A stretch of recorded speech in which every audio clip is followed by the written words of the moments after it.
Bretton Woods. El 1 de julio de 1944, Estados Unidos convoca a 44 naciones que se reúnen en Bretton Woods.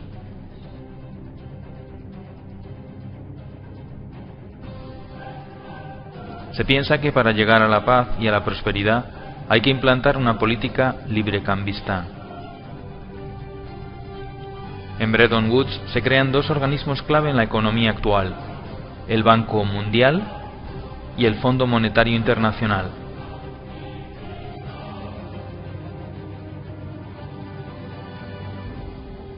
El Fondo Monetario Internacional tenía como misión conceder préstamos a países con problemas en la balanza de pagos. El Banco Mundial ofrecería préstamos para economías que hayan estado en guerra y que necesiten ayuda. Se estableció el valor de las monedas con respecto al dólar y no al oro. Tanto Roosevelt como Truman apoyaron sin fisuras el acuerdo buscando la paz y la prosperidad gravemente dañadas después de las dos guerras mundiales y la Gran Depresión. Rusia se opuso al tratado, al igual que la Asociación Norteamericana de Banqueros, los economistas Taylor Petty y John Francis Neyland, y el banquero Latimer Gray.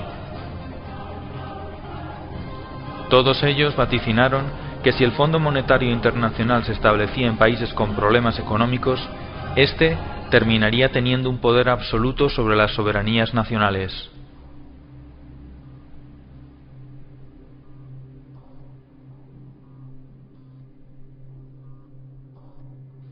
Entonces, surge una pregunta: ¿qué es el dinero?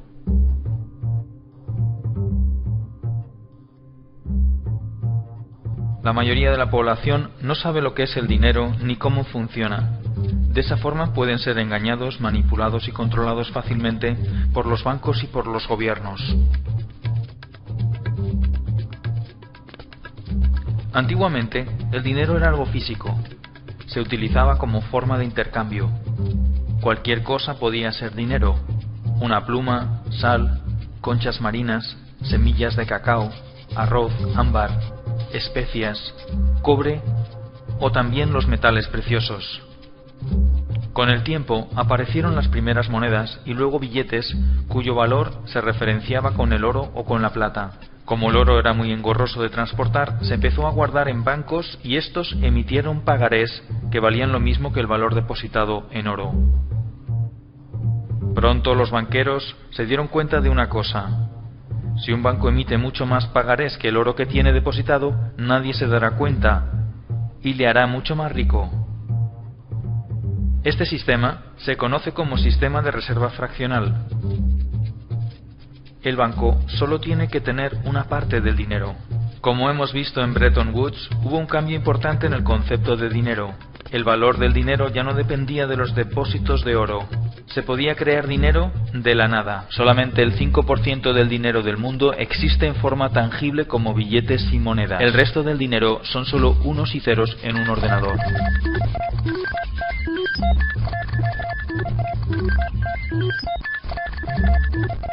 La actual política monetaria se basa en el sistema de reserva fraccionaria.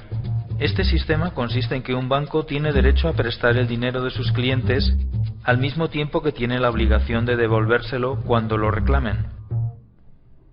El dinero es creado todos los días por los bancos privados en una red compleja denominada de intermediación bancaria. Cada vez que alguien pide un préstamo, el banco emite un pagaré que de la nada se convierte en dinero. Aunque se crea el dinero de esta manera, el sistema está fuertemente regulado y se basa en la confianza. Para que esto sea posible, se establece un pequeño control llamado el requerimiento fraccional de reserva. El requerimiento fraccional de reserva es el límite que impone un gobierno para la creación de dinero mediante el coeficiente de caja. El coeficiente de caja indica el porcentaje de dinero que un banco debe mantener en reservas líquidas y se calcula mediante la siguiente fórmula. Según el reglamento 1745/2003 del Banco Central Europeo, el coeficiente de caja está en un 2%. Sin embargo, según el artículo 4, los depósitos a plazo a más de 2 años se les aplica un coeficiente de un 0%. Esto quiere decir que se puede crear dinero de la nada ilimitadamente sin generar depósitos de reserva. El único límite en el mercado interbancario será el definido por el efecto multiplicador del dinero, pero en la práctica no hay límite.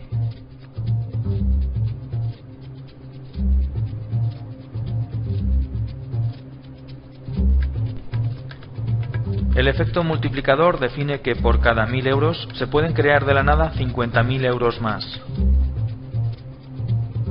Es decir, por cada dólar o euro depositado se podían crear otros 50 más de la nada.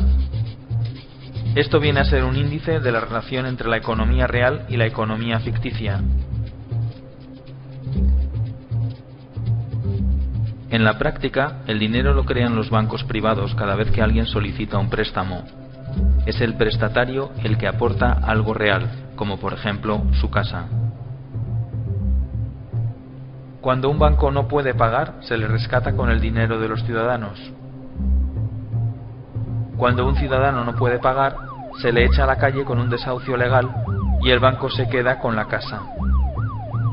Cuando los bancos no tienen dinero porque han agotado al límite su efecto multiplicador o bien porque su nivel de impago es muy superior, acuden a financiarse al Banco Central Europeo. El Banco Central Europeo es quien realmente hace la verdadera magia. Puede crear dinero de la nada y ponerlo a muy bajo interés y dárselo a los bancos. Ese dinero luego lo utilizan los bancos para especular, comprar bonos que el propio Estado tiene que devolver con mayor interés y prestarlo a intereses mucho mayores del 1%, generándoles unas plusvalías inmediatas por no hacer nada. De esta forma surge una pregunta ineludible. Si el dinero se crea de la nada solo en base a la deuda, ¿por qué los gobiernos no crean dinero y lo prestan directamente a las pymes y a las familias y así activar la economía? Sin embargo, estas operaciones solo benefician a los bancos y no a los ciudadanos. Surge así una nueva pregunta. ¿Por qué los políticos permiten que esto suceda?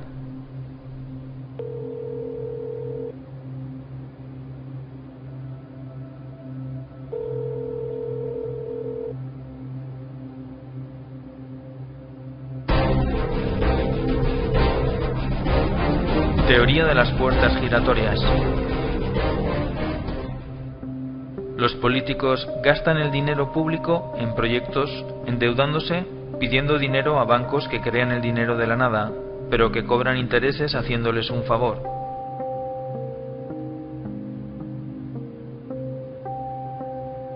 Este dinero, generado de los impuestos de los ciudadanos y aumentado por nuevos préstamos, va a parar a empresas amigas que diseñan presupuestos sobrevalorados mediante ingeniería financiera de forma legal. Una obra que cuesta 120 millones ahora cuesta 160 millones por arte de magia. Los proyectos suelen ser obras públicas de gran calado y se vende la idea de que este tipo de proyectos mejoran la economía del país y son buenos para la gente. Cuando esta operación se hace bien no pasa nada, pero cuando se hace mal se descubren tramas de corrupción y pueden ser juzgados por la ley. Para que el sistema funcione y queden impunes, hay que manipular las leyes o bien comprar también a los jueces. Una vez que el político se queda con la diferencia, el dinero se guarda en paraísos fiscales lejos de cualquier control.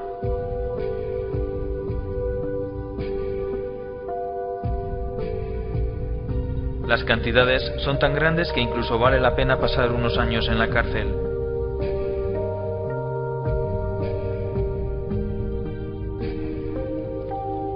Para devolver el favor que los bancos hacen a los políticos, estos legislan haciendo que la banca siempre gane y organizando más tarde sustanciosos rescates con el beneplácito de las instituciones internacionales que están metidas en el ajo.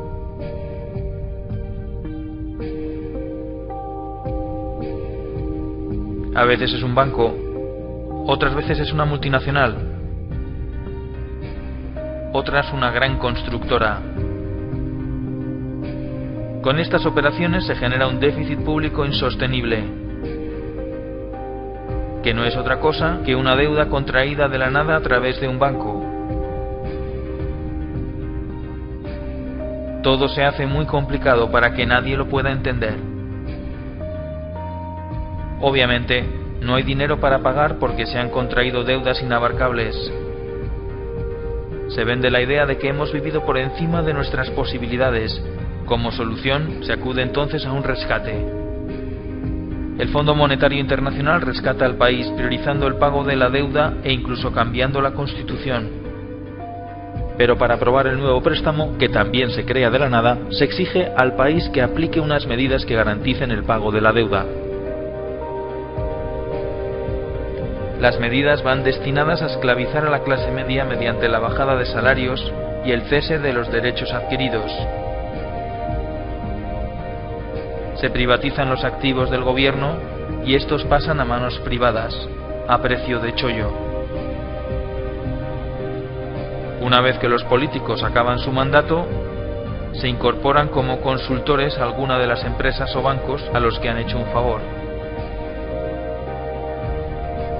Muchos de los altos directivos de empresas como Goldman Sachs, Lehman Brothers, JP Morgan, Morgan Stanley y los grupos energéticos terminan trabajando en los diferentes gobiernos y viceversa, confirmando una vez más la teoría de las puertas giratorias.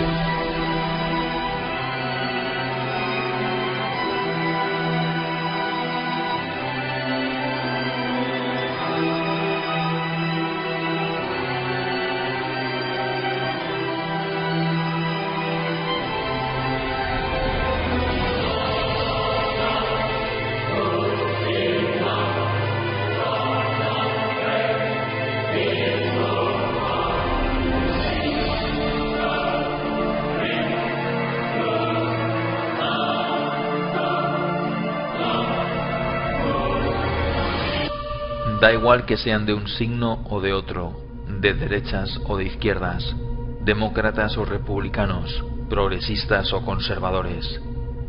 La realidad económica nos señala que los políticos, en lugar de prestar sus servicios a la ciudadanía, al 99%, la prestan al 1%. No es malo que la empresa privada y lo público estén conectados, pero es malo que los políticos trabajen solo para ese 1% y engañen al 99%, mientras ese 1% abarca la mayor y más contundente fortuna jamás amasada en la historia de la humanidad,